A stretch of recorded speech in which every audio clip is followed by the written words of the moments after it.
আসসালামু আলাইকুম ভাই। এই তো দেখতেছেন এখানে 4 বিঘা একটা প্লট আলুর। এই 4 বিঘা অর্থাৎ 2 একর আলু এখানে সম্পূর্ণ কোতলা আছে। এই আলুগুলো এখন এখানে এমন পানি যে প্রায় 1 হাঁটা, কিন্তু আলুগুলো সম্পূর্ণ মাটির নিচে মানে পানির নিচে চলে গেছে। এই আলুগুলো রক্ষার জন্য এখন চাষি নিজেই করছে যে আলুগুলো যে তুলে সে সব নিয়ে যাক। অর্থাৎ এই চাষি এমন ক্ষতিগ্রস্ত এবং এমন মনের তার মানে ব্যথা, সে মনের ব্যথাতে গরিব মানুষ অত্যন্তই তার লস।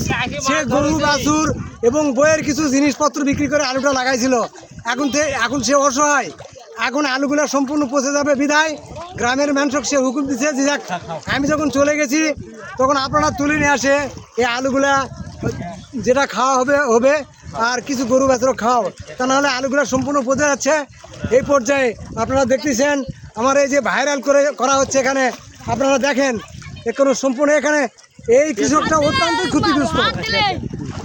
এখন এখানে শেয়ার এবং লাইক করে দেখেন, আপনারা শেয়ার এবং লাইক করে দেখেন এই কৃষকের কিছু ক্ষতিপূরণ করা যায় কিনা সরকারের কাছে বিশেষভাবে আহ্বান করছি।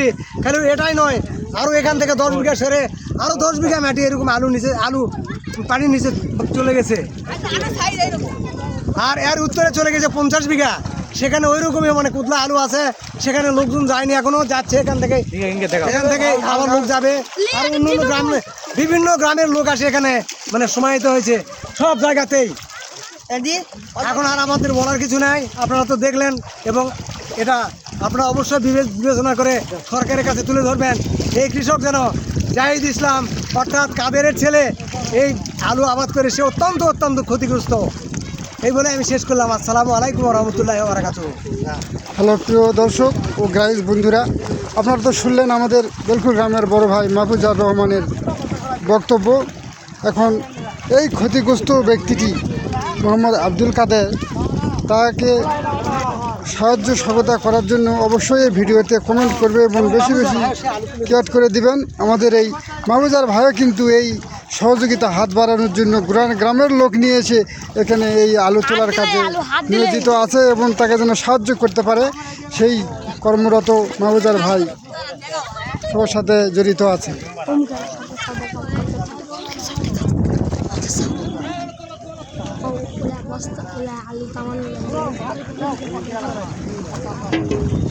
লোকজনে ভরে গেছে।